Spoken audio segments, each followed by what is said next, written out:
Welcome back to my channel. I am Adorkable Rachel, and it's time once again for another episode of Rachel Review, so let's just hop into it. MST3K! It's back!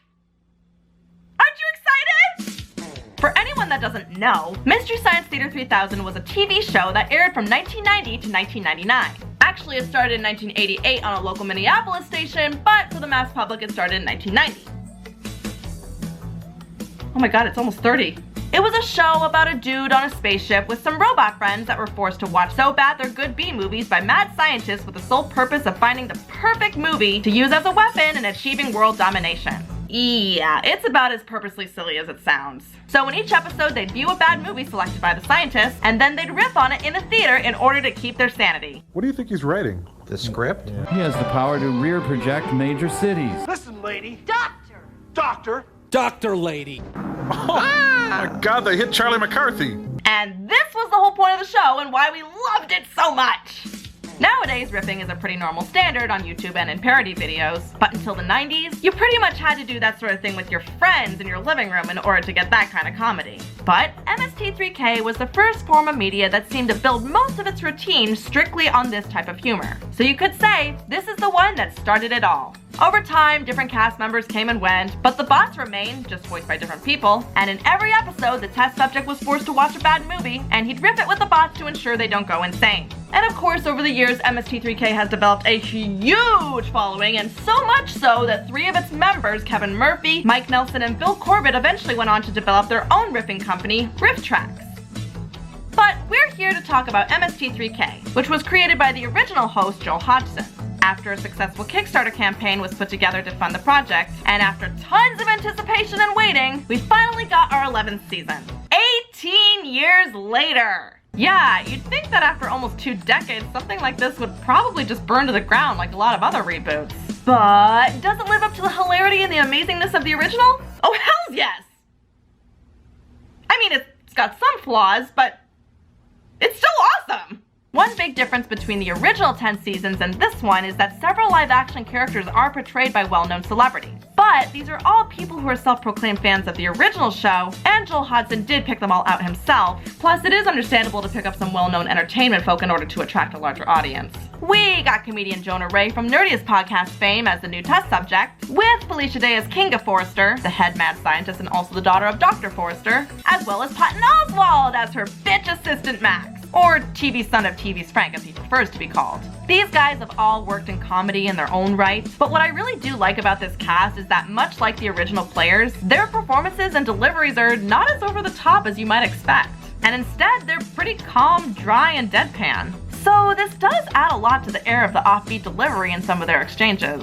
They seem to kind of purposely put in those awkward deliveries since that's how it was with the other performers, even though that was more because they weren't really natural actors, so they weren't really delivered too well. But that, you know, that is kind of the charm of the show, so I guess it works okay with this format. This time around, the Mads are also on a moon base called Moon 13 rather than on Earth like in the previous years. But other than that, the format of the show pretty much follows the original to a T. The seasons have similar introductions, use of space, long shots, and outros, and they even brought back the invention exchange and fan mail. Aw, wasn't that nice? But they also have a few cameo appearances by other big fans of the show, including Greetings from PT Mindslap, proprietor of the Great Space Circus. Oh my god, I love you, Mark Hamill! And Joel himself serves as the executive producer on the show, so it's really no surprise that the format is very familiar to when he was on it, just with a few modifications to change it up ever so slightly. Oh crap, nobody move. Anyone see a contact lens the size of a hot tub cover? Anybody? So back when the show was first developed, the sets tended to kind of look cheap, probably because when they first started they didn't have much of a budget and they kept up with it anyway. But that is kind of the charm of the show because it also reflects the cheapness of the films that they watched. Now in the new season they kind of do that too, because it is somewhat less obvious that everything is a set. But the stuff in space still looks like models from old B movies with someone obviously controlling everything off camera. And I'm personally really glad that they kept all that rather than maybe try to make it CGI or make the effects better. I think one of my personal favorite parts of the revived format is the doors segment, which is of course the countdown to the entrance of the theater. I like how every room they show is obviously a miniature set, but they all seem to represent different rooms. Let's see, we've got a kitchen, a bedroom, a workshop, and wait, is that Crow's head right there? Well, I guess they did say that Jonah made some modifications to the robots. So actually that is one thing you'll notice right away about this new season. The voices of the bots are very different. Now this really isn't anything new, especially since the bots performers have changed in previous years, but this is like the one part of this season where my fandom just gets in the way of me watching it. Comedian Hampton Yount as Crow is perfectly okay, but it's the lack of Kevin Murphy as Tom Servo that unfortunately takes me out of it sometimes. That's comedian Vaughn doing the new voice, and while he's okay too and pretty funny as a character, I just still really miss Murphy's wacky yet really affectionate take on the character. Enough! There's been too much Canada bashing for far too long. I say no more. Although to be fair, now Tom Servo does sound a lot like how he did when Josh Weinstein played him in the first season. I know what you mean. Once I got hassled by a pack of really tough pituitary glands, and you know how immature they can be. Yeah, at first we thought you were so dumb and so clumsy and so smelly and just a total waste of space. And I get it, I'm sure there's reasons, and Kevin Murphy is also doing riff tracks, so it's hard to be on board with this full time. But he does actually make a few cameo appearances with Mary Jo Fell and Bill Corbett, because a couple of times they actually do show up in their on-camera roles from the last couple of seasons. Why do you even want advice from someone who spends all her time in a stinky minibus with a stinky monkey man? Yeah, that sounds just... Hey. Okay, you guys have my forgiveness. Also, Gypsy is now played by an actual woman rather than having a man imitating a woman's voice. Are you mad? No. Good. Because I want to like you, but I just don't understand where you're coming from. This is uncomfortable and impractical, and I love it. Yeah. Oh man, I liked it when she was played by a guy. It was funnier that way. By the way, I guess these adjustments are also briefly explained because Jonah does say that he made a couple of modifications when he came on board. You know, I've been tinkering a little bit since I got here. You know, Gypsy was taking all this floor space up with her coils, and I kept on tripping on them. Oh yeah, major fire hazard. We loved it. So now Gypsy hangs from the ceiling and Tom Servo can fly, but only in the theater for some reason. And of course, as an avid fan, there are a couple of other little anal retentive gripes that I have. I mean, for example, I personally don't like that Jonah apparently reenacts the show's intro in every episode. It may seem like an average intro, but he's literally sucked into a vacuum tube in every opening segment, placed in his original transporter, and goes through the motion of being re-abducted and re-transported to the satellite of love again. Seems entirely pointless to make it feel repetitive, but it's a thing because... Kinga's liquid technology is worthless for recording, so I have to act it out every time or else I get poked with a cattle prod. Not true, since it's the exact same footage in every single episode. I don't know why they felt like they had to make it seem like he repeats this in every episode, rather than just have an intro like before. But alright. Also in the intro, I really don't like that you only see the silhouettes of the bots when they're being introduced. Come on, it was awesome getting to see them on camera before. And one other little gripe I have with this show that takes a big step away from the other seasons. The satellite of love is not a satellite of love because it is not orbiting the Earth! I mean, I know that may seem petty, but I really don't like this because before the test subjects were stranded and had no way of escaping from the satellite, but here they're clearly connected to the moon base, so they actually have several means of escaping. Also, I'm not really that concerned anymore with how he eats or breathes like the intro suggests because, again, it looks like the satellite of love is directly connected to Moon 13. And since they literally transport the movies to Jonah, I can only imagine they literally transport air and food as well? Also, when you think about it, despite their best efforts, there's a lot of continuity errors in this season. I mean, technically after season 8, the show took place hundreds of years in the future, so I have no idea how Dr. Forrester's daughter and TV's Frank's son are now alive and well. Also, Mike Nelson and the bots finally escaped back to Earth in the last episode, and now the bots are on the satellite of love again with no explanation as to how or why they went back. I mean, what the hell, guys? And it's so much work seeming this season with the old one. I should just reboot it. But maybe I should just repeat to myself that it's just a show and I really should just relax. See what I did there? But now we need to talk about the most important part of the revival. Is the riffing any good? Well, like I mentioned, I still think it's really funny.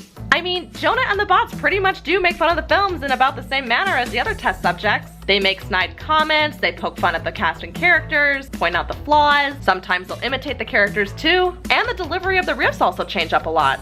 Welcome to Giant Bowling with Andre the Midget. Shh, I'm hunting wabbits in a widow miniskirt. You don't want to be a duck on the new season of Duck Dynasty on A&E. Next time, give me the gun that doesn't just make sound effects but shoots actual bullets! However, before, the writing did seem to be kind of buried with jokes of all different kinds of cultural subjects, and now the writing just seems a bit more nerdy. Who's this guy? It's becoming like a Marvel movie in here. More than likely, this is because of the writers they brought on. But you know what? I kind of think it also has to do with the fact that they were trying really hard to appeal to their geeky millennial audience. But for the most part, I really do think they put a lot of effort into the riffing and the sketch segments, all while keeping in mind that the movies they're mocking are the real star of the show. And yes, even the movies they picked are just as enjoyably bad as the previous ones too. I think I personally enjoyed episode 2, Cry Wilderness, the most because, oh my god, the riffing just tends to be like as over-the-top funny as the nonsensical movie itself. And for anyone out there who might possibly be saying, oh no, not all the jokes are funny, they're not as fresh, and oh no, how can I take the show seriously if not all the jokes are funny? Oh yeah, because every single joke from the previous 10 seasons were always funny, without fail. No, they weren't. Me personally, I really don't expect every joke to hit bullseye, especially when it comes to the riffing. I mean, I know they have a whole writing staff, but imagine trying to write a successful joke for every single 10 seconds for every single movie that they watch in this season. Also, I think varying up the funny as well as giving yourself a chance to actually watch the film helps the really good jokes seem all the more hilarious. So for me, I think this works just about as well as the original did. Run before they shoot you! Or before they completely edit you out of this movie. But that's basically my impression of the new season of MST3K. Despite its flaws, I really do think it's just as fun, just as entertaining, just as offbeat, and just as hilarious as the original. And overall, I was thoroughly entertained by the throwbacks and the traditions and even the new additions. If you find that you don't like the new stuff or even the new cast, I'm not going to blame you too much. But just remember, the show itself did change up a lot over the course of 10 seasons, and you know what? I think the people they chose to be on board with this did a really, really good job. I mean, being pretty close is better than not close at all.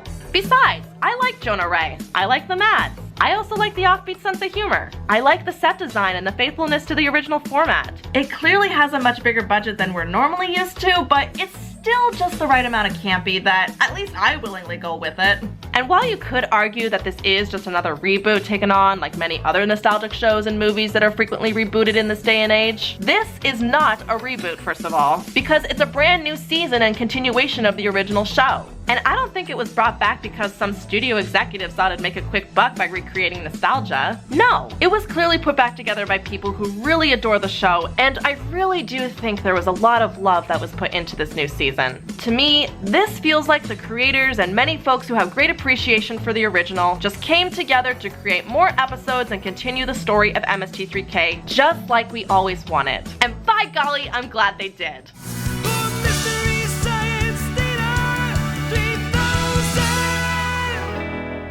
And I'm not gonna give anything away, but the ending does have a bit of a dark promise that we are gonna get more episodes at some point in the future. So I'm on board if they are! So those are my thoughts on the brand new season 11 of Mystery Science Theater 3000. So now my question this time around is, have you had the chance to see it? And if so, what did you think? Did you watch the other seasons in the last 30 years? Do you think this does or doesn't live up to the original? Or is this brand new? And if so, what are your thoughts on it? Also, if you are familiar with the other seasons, is there any other continuity errors that I missed? Well, go ahead and leave your comments below. Be sure to like and share. And if you're new and like what you saw here, then don't forget to hit that subscribe button. And also be sure to hit the little bell button down there to get notified when new stuff comes up, because guess